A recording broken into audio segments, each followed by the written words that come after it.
Miigwech, thank you to Radical History for inviting me here, for coming out to Yellowstone last year.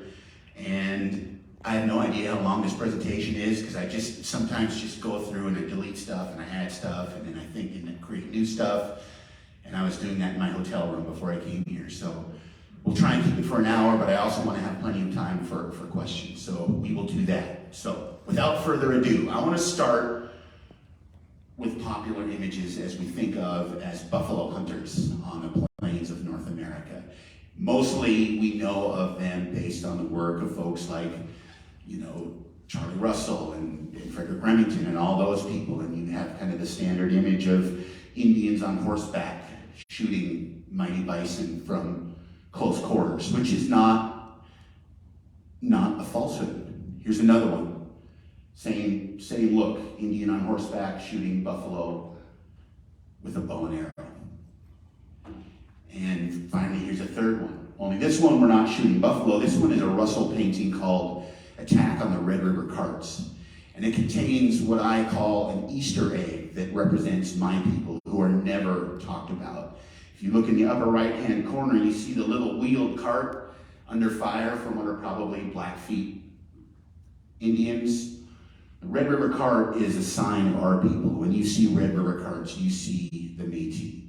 And that's what we're going to talk about tonight, because and I will fight anybody on this, for about 100 years were the preeminent buffalo hunters on the northern plains. Now there's a documentary that's getting talked about a lot right now about buffalo by Ken Burns. He did a thing in Missoula, and I think it's coming out in October.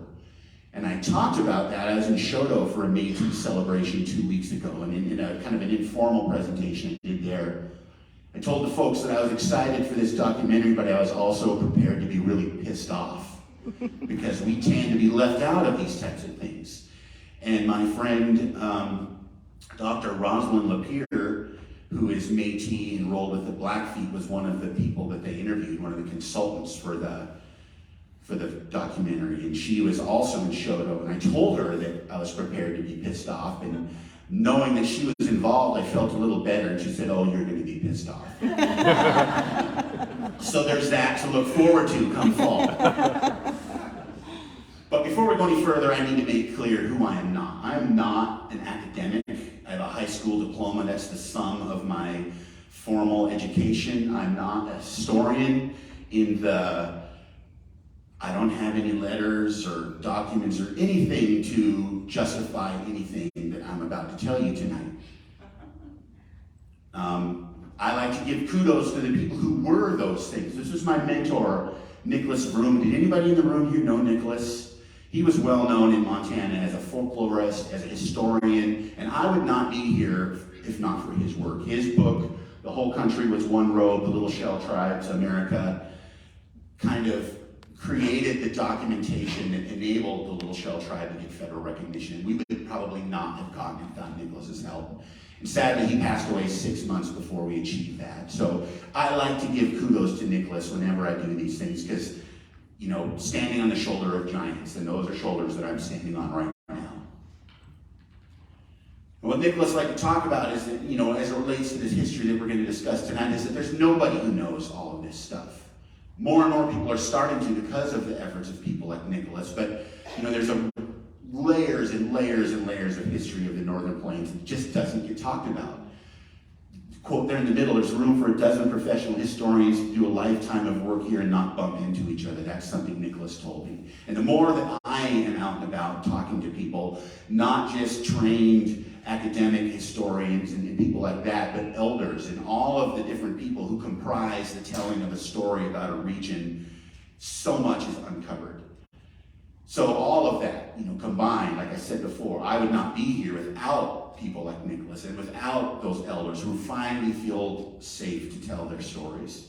Because for the better part of 500 years, our elders have not been safe to tell those stories.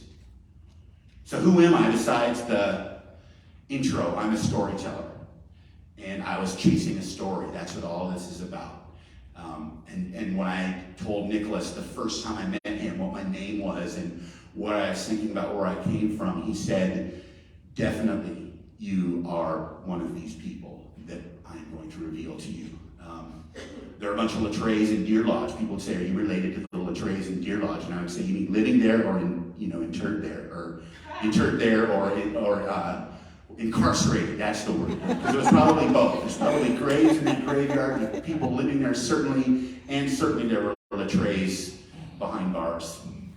I grew up in what we call the Métis archipelago, which I'm also going to talk about, and I had no idea that I was culturally related to all of these people that I grew up with, and none of us knew about it, except for those elders who weren't telling anybody.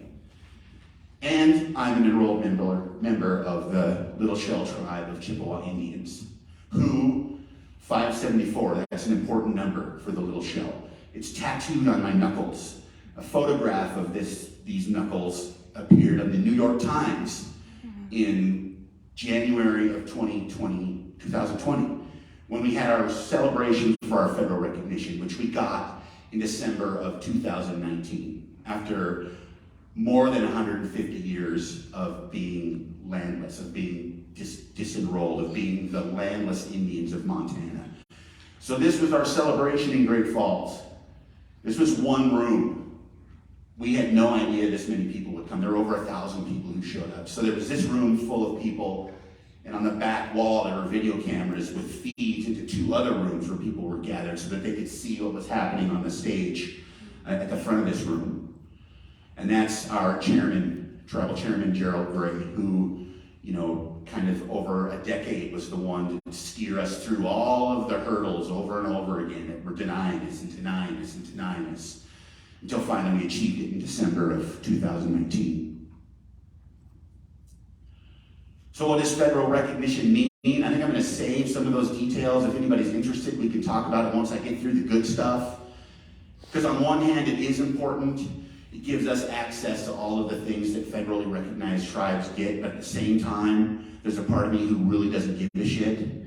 Because we know who we are. We knew who we were the whole time. I didn't need the feds to tell me who we were. We didn't need the feds to tell me who we were, tell us who we were. And there was a huge irony that we got our federal recognition as a rider attached to the defense spending bill, the big one that funds everything.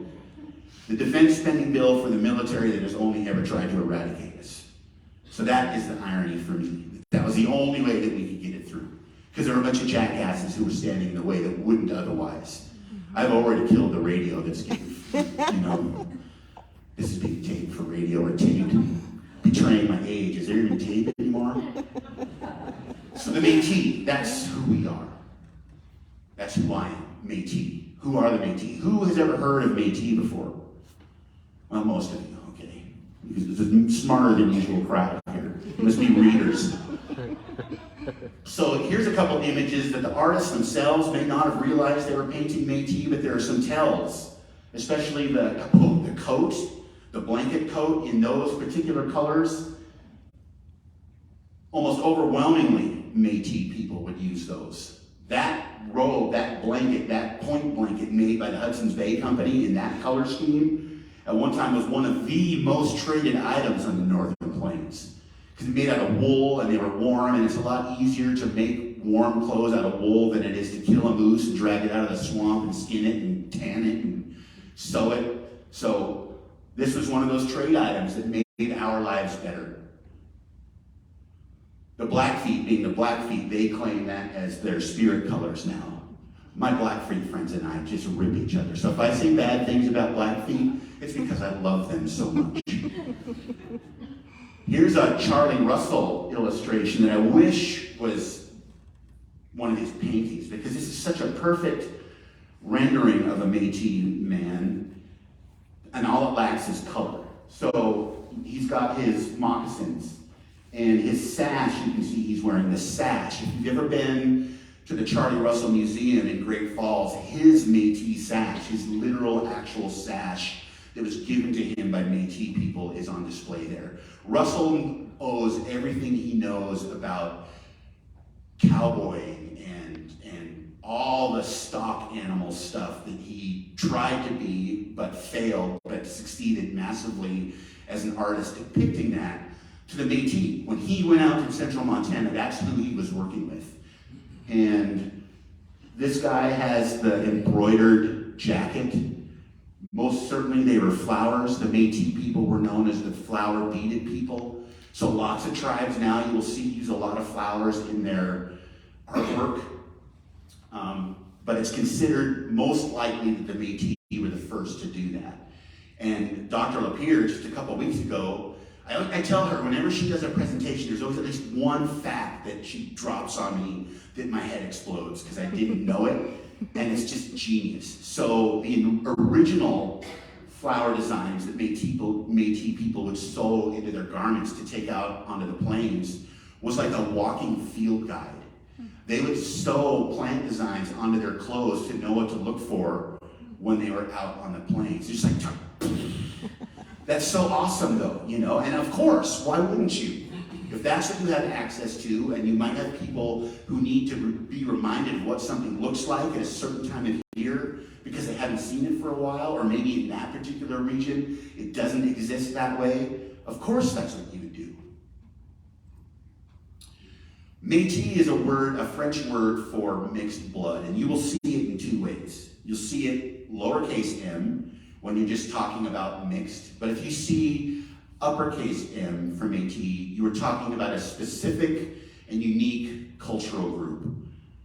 Now in Canada, there is a lot of discourse right now over who is really Métis and who isn't, and I try and stay out of that. But what I'm talking about specifically are Red River Métis, and there's no dispute that Red River Métis are capital M Métis people. So the mix of isn't just cultures, and I refuse to say blood because that's a falsehood. It's a mix of culture. And the Métis people took the best of our indigenous relatives and our new incoming European relatives to create this new culture.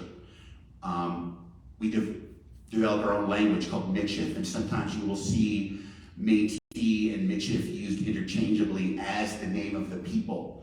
So for example, that festival I was at in Shoto 2 weeks ago was the Michif Heritage Keepers Festival, whereas the one in Lewistown over Labor Day is the Métis Festival. So Michif and Métis are interchangeable. I talked about the Red River carts. So when Europeans first came out to our part of the world, they said, you know, you guys are so primitive, you don't even use the wheel. We didn't need to use the wheel up until that point because we had this water system that was our highways, and we developed this amazing piece of architecture transportation called the birch bark canoe, which remains an unrivaled means of carrying a heavy weight across water with a light structure. You can get a lot of weight in a birch bark canoe, and that's what we used until we moved farther west. Once we hit the plains, we realized that we needed some way to do the same thing that we were doing in canoes, but over the plains, and that's when we invented the Red River cart, like around 1802, 1803, the Red River Valley. So the Red River cart is considered by most historians of the region to be the first evidence of wheel use by indigenous people on the northern plains, and that's us. And when you see those Red River carts, like I showed you in that Russell painting, that's an Easter egg. Even if they're not talking about Métis, even if they're just talking about Father DeSmit came up from the south in carts. Well, and the picture has Red River carts, and I'm going to show you one. That means we were there, because nobody else used it. Another thing to keep in mind is whenever you hear references to French trappers and French Canadians in this part of the world in that certain time period, like 90% of the time they're talking about Métis. The French weren't out here. Rarely was an actual French person out here doing something. They just stayed back in the trading post and counted their money. We were out doing the real work, the indigenous people and the Métis people. So we were the trappers. We were the guides. We were the ones out doing that. And if we told people we were French Canadian, it was self-preservation, because by 1850, it was not a good thing to be an indigenous person on the northern plains. And once the Civil War ended and the West was flooded by dudes that had only been killing people for the last 6 years, it was imperative that if you could pass as white, you chose to. So again, it's like as a armchair naturalist, if somebody says, well, what bird is that? If it's a raptor, I say it's a red-tailed hawk, without even looking at it. And 80% of the time, where I live, I'm going to do right. Same thing with French Canadian, French Trapper, whatever. If you want to be smart, like in your little group, say, well, that's not French Trapper, that's Métis. And 80-90% of the time, you're going to be right. But it starts in 1670 with the Hudson's Bay Company, when a couple guys go to Prince Rupert in England and say, we want control of the fur trade, because the fur trade is already on the eastern side of the Great Lakes starting to peter out. But there's all kinds of fur still to be found on the western side of the Great Lakes, in the water system that drains into Hudson's Bay. They got a charter from Prince Rupert called Rupert's Land, which amounted to about a third the size of Canada, of what is today Canada. That whole middle part was Rupert's Land, and they ran it basically as a country. They were a trading company. And I have to tell people that you can tell an American made this map because the Rupert's Land ends at the Medicine Line, but it's extended down into the United States also. So you might remember there was this guy who moved a map one time with a Sharpie. He might have done this map too, because it went down into what's the United States now. And this is a picture I took when I visited that area. This is the Red River, and I'm standing in Minnesota on this side of the bridge, and those trees are in North Dakota. So the Red River is the border between what is today Minnesota and North Dakota, and down into South Dakota. And that drains north into the Hudson's Bay. So Rupert's Land they had access to all of the land drained by Hudson's Bay, or into Hudson's Bay. And this is what the Red River settlement would have looked like in the 1700s into the 1800s, where you have the stockade with houses on the other side, mixed with, you see in the background, you have tents and teepees. And you have people bringing in trade goods in Red River carts. So you see this mix already starting to happen, where these would all maybe be relatives. Some people choosing to live with a European-style house inside the stockade, where you have people who still want to practice a traditional lifestyle, living outside, just all mixed together. And here's an actual photograph of some Métis folks with Red River carts. This time of year in Missoula, there's so much road construction. I figure these guys must be building a road or something, because they're just kind of hanging out. They don't look like they're doing anything. And that's how I feel driving Mullen Road nowadays, out where I live. Just a bunch of dudes with a bunch of equipment, and nothing seems to be happening. So here's a picture of a Métis cart train. We would take those out anywhere from a couple score to a couple hundred to over 1,000 out in these big, basically moving entire towns out onto the plains. And why were we going out on the plains? We were going out there to hunt. And what were we going out there to hunt? Buffalo. Or as we say in Indigenous, buffalo. B-U-F-apostrophe-L-O. So anybody says your word actually it's bison, you say it's B-U-F-apostrophe-L-O. The Chippewa word for it is bijiki. Everybody knows, because it dances with wolves, the Lakota is Tatonka, right? Right? I mean, who hasn't heard Tatonka for buffalo? Who's seen Dances with Wolves, for crying out loud? Okay. These pictures were taken at the Bison Range on the Flathead Reservation, on the Confederated States and Kootenai Tribes Reservation, who just last year regained control after having it stolen from them a couple times. They now control it again. So here's a picture. To the right is the Red River settlement. And you see these arrows. This came out of a children's book. And you see kind of in the middle, the carts bringing the teepees for that community, beyond the little towns. And then you see the arrows going out with all the little buffalo down in the lower left corner. So we followed them twice a year, all the way out to the Front Range of the Rockies and back twice a year.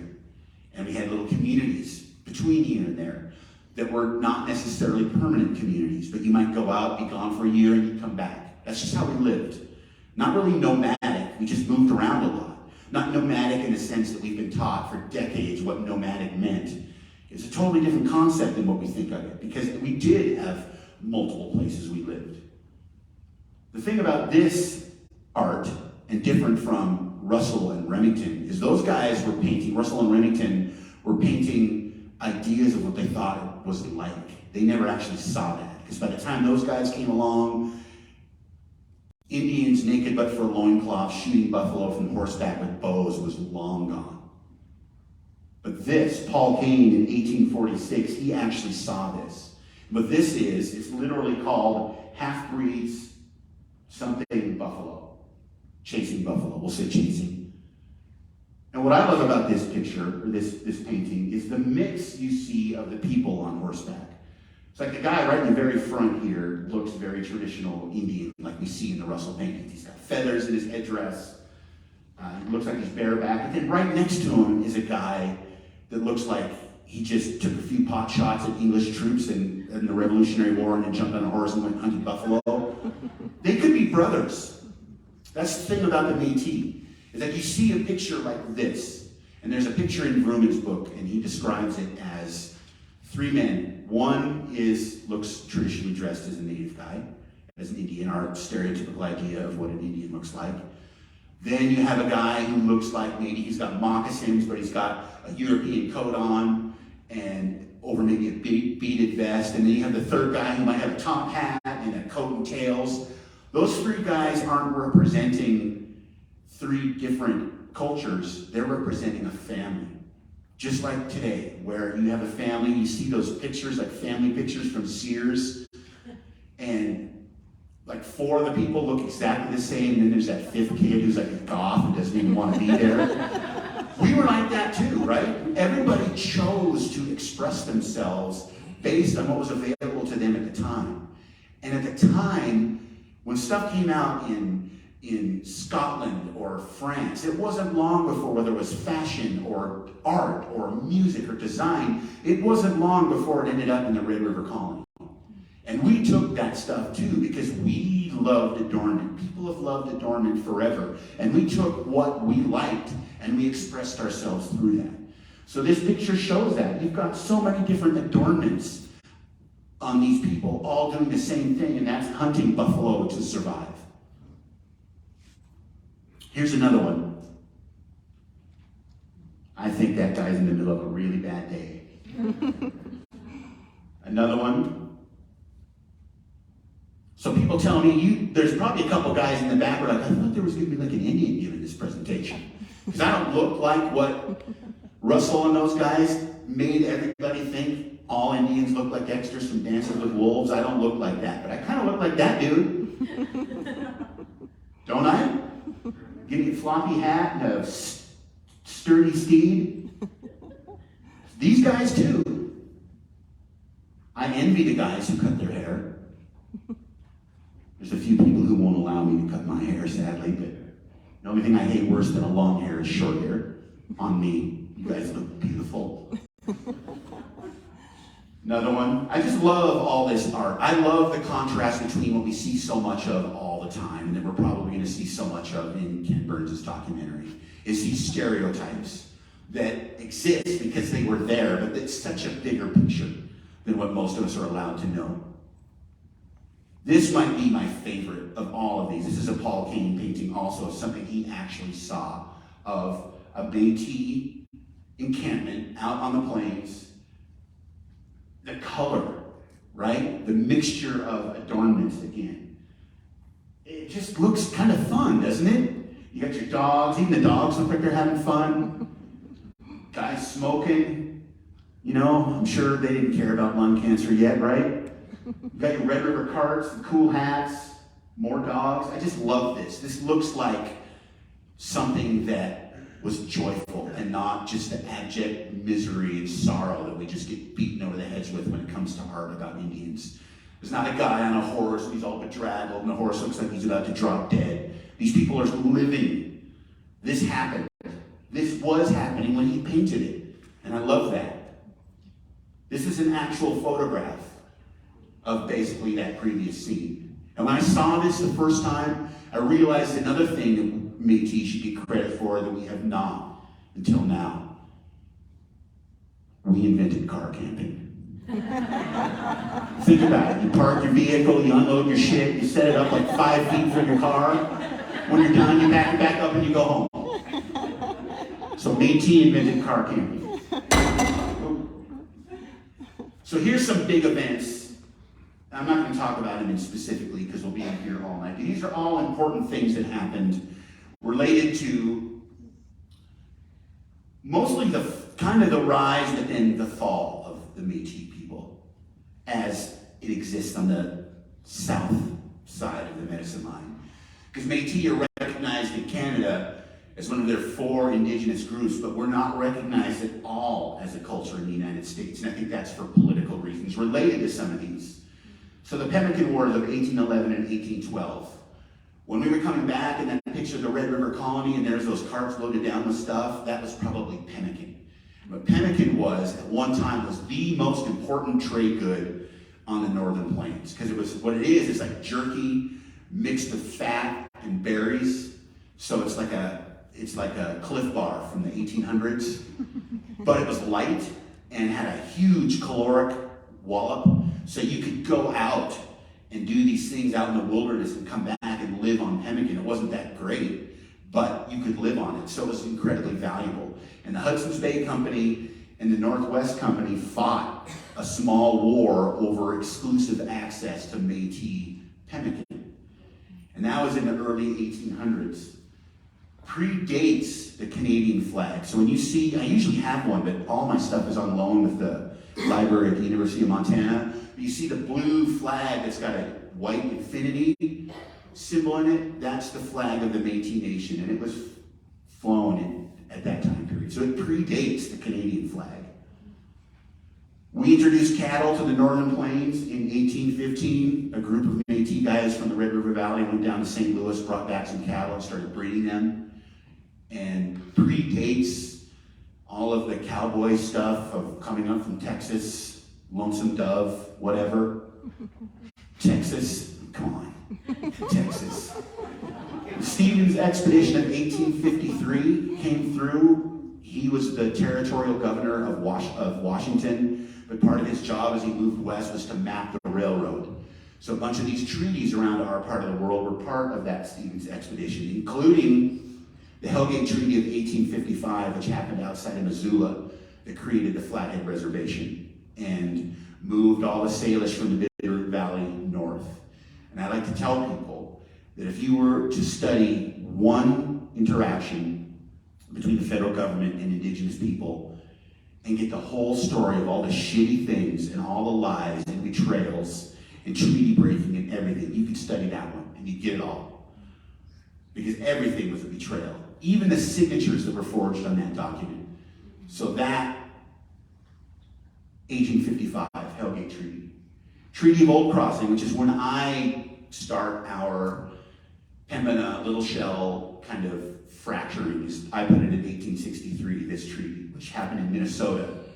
At the time, it was half a year after the Dakota Rebellion in Minnesota, and there were still bounties on native scalps from the governor of Minnesota at the time of this Treaty of Old Crossing, where we gathered, and it created a bunch of the Chippewa, Ojibwe reservations in Minnesota at the time. The Civil War, after the Civil War is when the United States stopped doing treaties with tribes, which is why there's so many Indian tribes who are not federally recognized, because typically recognition came as a result of a treaty or some other agreement, and they basically stopped doing them in 1871. Northwest Rebellion of 1885, that's commonly known as the Louis Riel Rebellion up north of us in Saskatchewan. That was a big part for the Métis, where Louis Riel was trying to create a Métis homeland for the second time, and that rebellion was crushed. The Cumber Commission I'm going to talk about, and the Cree Deportation Act I'm going to talk about, because both of those are critical to who we are as landless Indians in Montana. Of course, the Catholics had a huge part to play in the evolution of the Métis. So we started practicing a kind of Catholicism in the very early days of our interaction with European. When the voyageurs, those famous dudes who paddled boats maniacally up and down the rivers of the Great Lakes region, when they first arrived in the Hudson Valley, or in the Hudson's Bay, what became the Red River Settlement, brought Catholicism with them. And people like to think that we converted to Catholicism, but we did not. Indigenous people were not a one God worshiping culture, almost across the continent. What we were is if we saw power somewhere and we could use it, we did. So we took the best of what we saw from Catholicism and integrated it with our Indigenous and Anishinaabe traditions. And we lived like that for almost 100 years until the missionaries came. And the missionaries came and they saw all these weddings that had happened between European men and Indigenous women that were not blessed by the church. So they started forcing people to either remarry or abandon their families. They started establishing schools, but that took time also because they didn't have the power to tell us what to do. But it was over the next 100 years, as more missionaries came and more settlers came, that the pressure they were able to exert to Catholicize us entirely. And we became a Catholic people. And much of the original Indigenous part of our spirituality was not so much lost as hidden, buried, put in the cupboard, right? Because you could be killed. You could suffer immeasurably if you were known to be practicing this heathen religion. I talked about De Smet. De Smet had this guy and one of his priests with him, Nicholas Point, who was a fantastic artist. And there's books of his work. This is a depiction of Stevensville, Montana, today, but at the time that they were building the St. Mary's Mission in 1841. But De Smet was brought from Fort Hall, which was on the Oregon Trail to the south, down by today's Pocatello, up by a Métis guide. And there's an Easter egg in the middle of this drawing from 1841. You see that? Right smack dab in the middle of the illustration is a Red River card. There's even a terrible reproduction of one at today's St. Mary's Mission in Stevensville. It's the second St. Mary's Mission. But there's a terrible reproduction of a Red River card kind of in their little setting of dioramas, and that's where it says, Father De Smet used carts to bring his supplies up or whatever. It doesn't say anything about Métis people. Nor does it say anything about the reason why there was a second mission is because the Indians ran De Smet off after a couple years with the first one. So they just say, oh, he moved to St. Ignatius. Well, under duress, we'll say. Now we come up to Chief Little Shell, the namesake of my tribe, the Little Shell Chippewa. Little Shell wasn't his name. Little Shell is a title. So he was a hereditary chief of the Pembina Chippewa, which is what we are, which is what the Turtle Mountain Chippewa are, which is a bunch of what my Ojibwe relatives on Rocky Boy are originally Pembina Chippewa. And he was the third Little Shell. His name was actually Ayahuaylitung, which means he who rests on the way. And Little Shell, the concept of the shell was a trade good. It was also a sacred item to us. Because in Anishinaabe cosmology, we believe that the first person was created when Kichi-Manitou, our creator, our great mystery, our great spirit, who's created everything on earth, and they determine there's one thing missing. And that one thing missing is humans. So the first human is created when Kichi-Manitou takes a handful of soil from each of the four directions, places it in the shell, and then blows through it. And then what emerges on the other side after his breath has passed through this soil is the first person. So if you think of that shell as being the big shell, the leader of our people would be the little shell. And that's where that title comes from. This is what, if we want to talk about traditional land, which is kind of a bogus way to talk about native territory, but we lean on it heavily, that's what the Pembina Chippewa traditional lands at the height of our power would have been represented by. Most of North Dakota, down into South Dakota, all the way into eastern Montana. That was our territory. Of course, we shared it, as all tribes shared territory with other tribes, but that was kind of our range, and that's where our primary hunting and trading happened. Until starting about 1850, when the United States made a supreme effort to break up all of these indigenous tribes, we ended up with the Turtle Mountain Reservation, that little postage stamp up at the top of the picture. And that was what Chief Little Shell III, when I say Little Shell now, we're just going to recognize it's my Little Shell III. Little Shell devoted his life to getting at least that much. He wanted to make sure that we had the Turtle Mountains on our reservation. And that's why it became the Turtle Mountain Reservation. They originally wanted us at Fort Berthold, which is the three related tribes, the Mandan, Arikara, and I can't remember who the third one is. But we ended up originally with 450,000 acres. 2 years later, they reduced it 90% to 45,000, and that's what it is today. The reason why they reduced it is they said, well, if you're not living here, then you don't, if you're not here now, you don't live here. Totally ignoring the fact that we had never just lived in one place all the time. So anybody who wasn't there at the time they made this determination, they said, you don't live here. Little Shell was opposed to that. This is a great photograph from that time period of a Métis home. This could be anywhere. This could be in the Turtle Mountains in North Dakota somewhere. This could be in Lewistown. This could be anywhere on the High Line. This could be outside of Great Falls. This could be outside of Helena. We were everywhere. And most of us lost these homes. So they were either burned when the army drove us out, or we were driven out and they were taken over by settlers, white settlers. Which is what happened on the East Coast too. You know, when the Cherokee were driven west on their Trail of Tears, you know, there were settler families with their bags packed waiting for them to be out of their house so that they could move in. So the Macomber Agreement that Little Shell was involved in 1892 was what's known as the 10-cent treaty. And this guy, poor Macomber, wanted our land. And he started his plan for it a year before implementing it. So he asked this guy, Waugh, who was the Indian agent for the Turtle Mountain Chippewa, to pick 32 leaders who would be willing to cooperate with what the federal government was offering. They weren't recognized by the tribe by leaders. They were just people that Waugh could convince to play ball. And it was 16 full-blood Chippewa, which even by then, that concept was long over, and 16 half-breed, just what Métis are often referred to as half-breeds, people to sign this commission. And they would not allow Little Shell, even though he was the recognized hereditary chief of the tribe, because he wasn't one of the 32, they would not let him even talk at the negotiations.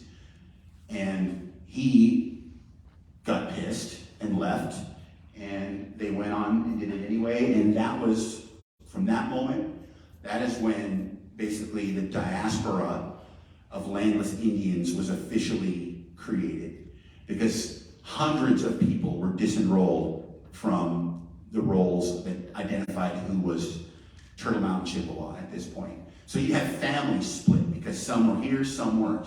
Or maybe, I don't like you, my cousin, so let's make sure he's not on the list. So that creates, the diaspora had already begun going back into the 1850s. But this set it to where these were people who had nowhere to go because they weren't part of anything that the government recognized as even being legitimate people. This is a photograph of some of the folks who were part of Little Shell's contingent of Pembina Indians. So this, in Montana, is where we get what I call the moccasin, or the Métis archipelago.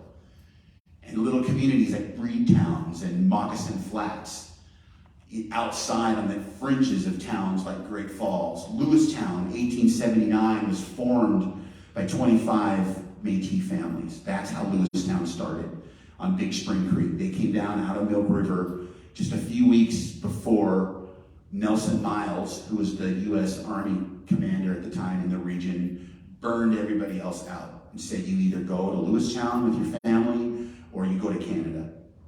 You can't live here anymore. There's a community in Teton Canyon just above Shoto. That's why that festival 2 weeks ago I went to was there. There was 100 people living up there going back into the 1860s, if not earlier. Deer Lodge. We talked about Deer Lodge in the introduction. Deer Lodge was originally a Métis, a Red River Métis resettlement zone, because Johnny Grant of Grant Coors fame, you won't see this at the visitor center, was a Red River Métis. And what's funny is when you go to the Grant Coors Ranch, the very first informational board, you come in when you park and you go walking in, there's one of those signboard things. The picture is the same one that's on the cover of Nicholas Ruman's book that has a teepee and Indian women and Red River cards, and it says nothing about Métis people. Well, Johnny Grant was a Red River Métis, and his dad was a Hudson's Bay chief factor at Fort Hall. And Johnny Grant, as a young man, went down there, and he would trade fit cattle for worn out ones from settlers coming west on the Oregon Trail. And then he would nurse them back to health, fatten them up, bring them back to the Deer Lodge Valley, and created this huge cattle operation, which coincided with gold being discovered in Montana. So he was able to get rich and successful feeding all of these rushing in gold miners. And when the Civil War ended and all of those people came west, Johnny Grant said, it's not safe to be here anymore, I'm going back to the Red River Valley. Nicholas Ruman's book has an excerpt from Johnny Grant's journal of exactly how many men they had. They were divided up like a military, where he had companies with leaders and how many horses and cattle. And as he went back to Red River, people peeled off because they had family living in Lewistown, or they had family living on the Milk River, or they had family living outside of Great Falls. So all of this stuff was going on pretty early. I grew up in Frenchtown. You'd think it would be obvious by the name, but it was a Red River resettlement zone also. And I grew up with families like Deschamps, Lucier, Cyr, Boyer, Lavoie. These are all family names, Métis family names, that go back to when Chicago and Green Bay were trading posts, and people and their families just moved and stayed connected across all of these communities. So that was an example of growing up in a community where we were all culturally related, had no idea about it. Hill 57 in Great Falls was one of the last, that's like a friend of mine who's an archaeologist for our tribe calls it the Little Shell Capital. Because Hill 57 was known as a place where these poor Indians lived, because they did, we did. Because it was kind of on that fringe of the city, and nobody bothered us out there. But it was also a place that tribes, Indians, had been coming for ceremonial purposes for hundreds of years. And it kind of came and became a place where we made our last stand. But not only that, in Great Falls, there's more than 50 tribes represented in the community there, which speaks to the fact that during this time, from the late 1800s until 1978, so it was 1978 when tribes were finally allowed to practice their traditional ceremonials, our traditional religions. We could not legally do that until 1978. So when you see all these powwows in the summer around 4th of July and stuff, tribes would schedule powwows, ceremonial celebrations, and mask them as an American celebration, just because that was the only way they could legally gather and do what we wanted to do traditionally. So you'll see that all over the country, tribal powwows on the 4th of July. It's like the Flathead, the one on the Flathead Reservation in 2 weeks is on always over the 4th of July weekend. But Hill 57 was a place that tribes would come, and they wouldn't just go there to hide out. It's where they could go and they could celebrate. They could get ceremonies that they needed for their spiritual and physical wellness. All of the things that we think about that we only do as modern people, abortions, for example, that's where they would go. Because there's people there who had the knowledge and the herbology to do those kinds of things, and the other kinds of healings that required natural herbs and things that the church would not allow traditional people to do. They'd say, put it in God's hands. As the midwife is standing there with a handful of herbs that could save this woman's life, they would go to Hill 57 and do that. My friend says, if you go to Hill 57 in the 20s and 30s and 40s and 50s looking for poverty and sorrow and sadness, you're going to find that. But that's because that's what you were looking for. There was also these other things going on that you weren't looking for.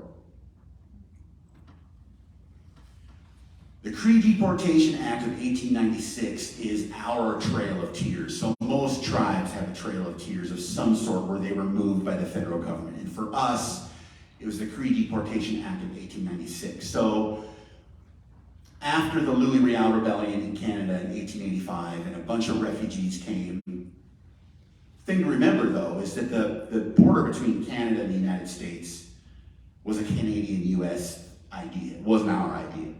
To us, that was just home, right? So the line I always use, it's not an original one, other people use it too, but it's, we didn't cross the border crossed us. So what the United States said is that all these Indians that were disenrolled in Turtle Mountain, that are living in these communities on the edges of dumps and slaughterhouses and things, these are all Canadian Indians. They're refugees from the Louis Riel Rebellion. They're Cree Indians. So they dubbed anybody that they couldn't identify as like Blackfeet or Crow or Assiniboine or whoever, and said we were Cree, and rounded us up in rail cars and shipped us to Canada. But we just came right back.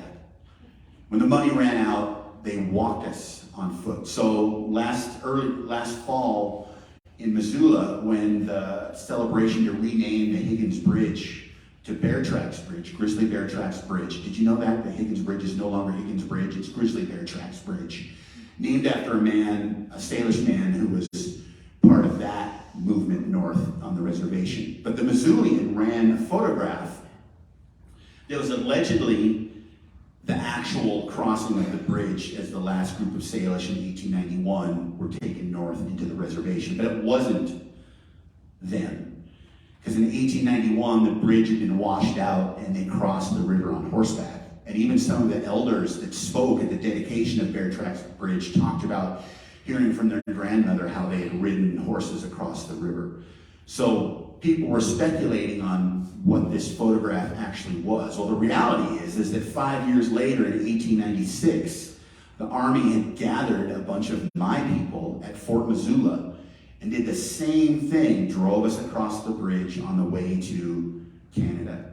And if you look closely in the photograph, you'll see Red River carts on the bridge. The photograph is taken from up above. So people don't know that happened. People don't know that there was a forced removal in our part of the world in a relatively recent time frame. Had anybody ever heard about that before, the Cree Deportation Act of 1896? Probably not. No. You haven't read that much. And here's a great photo of the winners and losers. I think this is in Butte or Helena. You've got the dude in the top hat. Definitely not an Métis top hat this time. Looking down on the poor Indian sitting on the street. And this all happened fast. We're talking 50 years. This is just a bunch of text. We don't need to look at that. This just boils down how we get to the fact that the Little Shell become federally recognized. Because in 1916, the Rocky Boy Reservation is created. And that was, the goal of Rocky Boy was to put all of these Indians that nobody claimed them in one place, on one reservation. But there wasn't enough land. So the easiest thing you could say, the Little Shell people are those of us who did not fit on Rocky Boy when that reservation was created. Nelson Miles, Louis Riel he wrote a petition for a reservation in central Montana in the early 1880s that Nelson Miles was in favor of, but it never made it to Congress. The Crow Indian agent was opposed to it, so it didn't go any further. Because he thought the Crow were going to get central Montana also. So just all these events, rises and falls, efforts, things have been going on to try and get us federally recognized for, as I said, 150 years. And finally, in 2019, we got it. We finally got federal recognition. Number 574. That's who the Little Shell are. But I do want to talk about one thing. How are we doing on time? I have no idea what time it is. It's almost 7 o'clock. It's almost 7 o'clock. Yeah. You want to hear one more thing about that Yellowstone thing that Crystal was talking about? Yes. Okay, you do. Yes. So we have this in Anishinaabe cosmology. We have what's called the 7 grandfathers. It's like It's like a way to live. So like there's seven attributes, courage, humility, love, honesty. That if you live with paying attention to these 7 things, that you will live an Anishinaabe life. And to live an Anishinaabe life successfully means every footstep is a prayer, right? So it's this very spiritual thing. Bijiki is the representative. Each of these 7 philosophies, whatever you want to call it, has an animal associated with it. And Bijiki, the buffalo, is the symbol of respect. Menage Idoin. Menage Idoin is respect in Anishinaabe or Ojibwe. And what does respect mean? Who's the buffalo, right? When we talk about who was important on the Northern Plains or in most of North America, people like to think it was us. But the buffalo, everything revolved around the buffalo. Everything revolved around the buffalo. Everybody was following the buffalo. People were, birds were, insects were. The whole ecosystem revolved around this one animal because of what they gave to all the other relatives. The respect of life.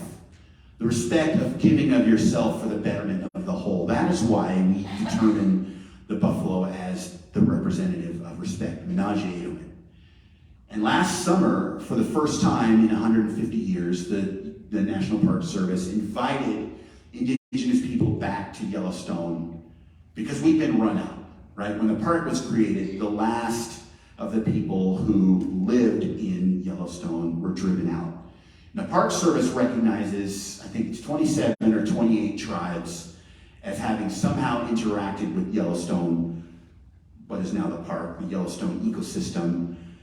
The tribes themselves figure there's 50-some of us, actually. But last summer, for this thing called Yellowstone Reveal, they invited 13 of us out of the 27 to come and set up this teepee encampment. And this photograph I took as I was driving in from West Yellowstone, and I come around the corner, and that's what I saw.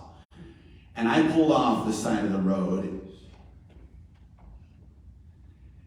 and I wept vigorously. I'm trying not to right now, because that was such a beautiful thing to see, which had not been seen for 150 years. That belongs there. This encampment belongs in that meadow where those 2 rivers come together to create the Madison River. And I took a bunch of pictures of these teepees. There was nobody else there when I got there. It looked like there was going to be a thunderstorm, and I thought the plan was that we were all going to stay in our teepee. So I threw all my stuff in, set up my little camp in my teepee with the little sign that said Little Shell on it. And everybody else was there. They were just up in the campsite, the Madison Junction campsite. So I had the place to myself. The whole week, nobody else came down, and I couldn't understand why no one else would want to stay in the teepee. I loved it. So we were out there for 4 days or something, and we all had tables of different things set up, and tourists would come through and they would ask us questions. 90% of it great, 10% was like, yeah. Here's another picture of, this is dawn at the teepees where I'm there all by myself. One evening, this big bull buffalo comes down off the side of the hill and wanders out into the meadow. And there were people there. There was an event happening the next night, kind of a production of a singing, dancing, drumming thing, and they were rehearsing. And there were a scattering of tourists out there watching them rehearse. And this buffalo came down, and this woman, tourist, who was standing next to me, said, "Is that a real wild buffalo?" And I kind of looked at her, and she goes, "I mean, it's not like from a petting zoo or something you guys brought here just to be with the teepees, right?" And I said, "No, it's a real wild buffalo." I mean, that's just kind of an example of some of the less informed types of questions we had to answer. But the thing went on, evening passes, I turn in, whatever. Middle of the night, as a middle-aged man like me is inclined to do, I had to wander out into nature because it was calling.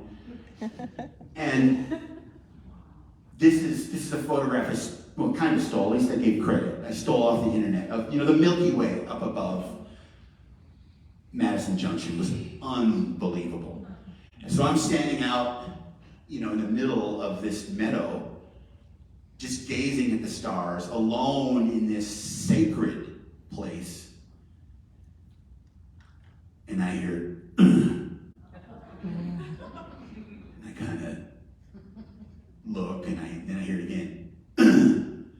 So I bring my headlamp, which isn't on at this point because I don't really need it, and I turn it on and just kind of turn, and there's that buffalo bedded down, 2 teepees down from where I just staggered out of. So he's probably from me a little closer than to those doors away. And it's just us. And I just said something about, I hope you're getting a good night's sleep, because I am, and just went back into my teepee and went back to sleep.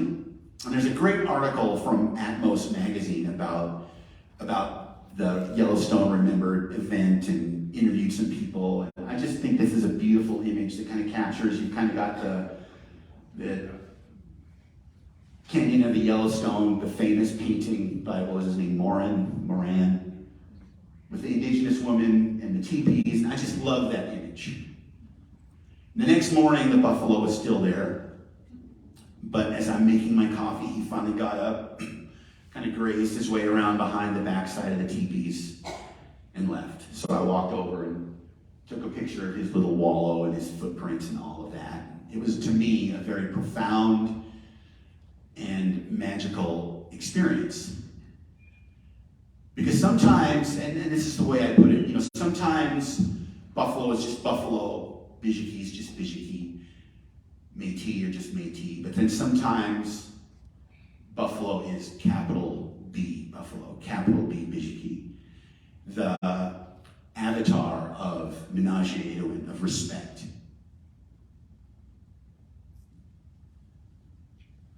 And I felt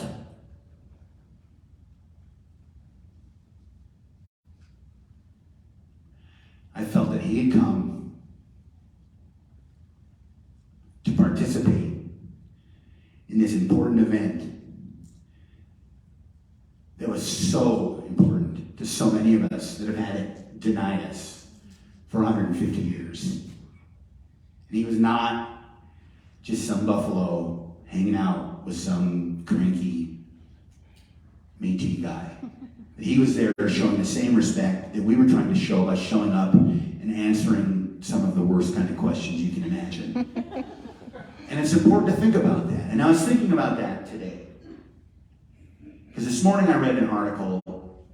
There's a book coming out of a memoir, a guy who's a nature photographer, who's probably a swell guy. And his memoir is about, a tragic event that he suffered in his life, and how he fell into despair, and how coming to Yellowstone and spending so much time outdoors and taking photographs, he was able to climb back out of despair. And this book is his story, and I'm sure it's a beautiful one. But for him, Yellowstone was an opportunity to come and get this spiritual connection and harvest these images that he's able to make a living from. Harvest film that he's able to make films of and have a living for himself. Yellowstone used to be a place that we harvested food to live, where we hunted to live, where we lived to live. We have not had that opportunity. I don't know if it still is. That weekend we were able to forage. If you could flash your tribal ID, you could go out and forage. Indians and dogs and horses are the only ones who have to have those kinds of IDs. Like, I have papers. I'm a papered Indian. And I resented that. I resented reading that article, that this guy has had this opportunity, unquestioned, to go out and do this. And we can't. But maybe that's changing. Because it's important. And I appreciate you guys coming out here to listen to me tell my story. Miigwech, thank you. This is kind of an awkward way to end it. I told you I didn't know I really didn't have a plan. But I appreciate you coming. Miigwech, chi miigwech. I would happily answer any of your questions.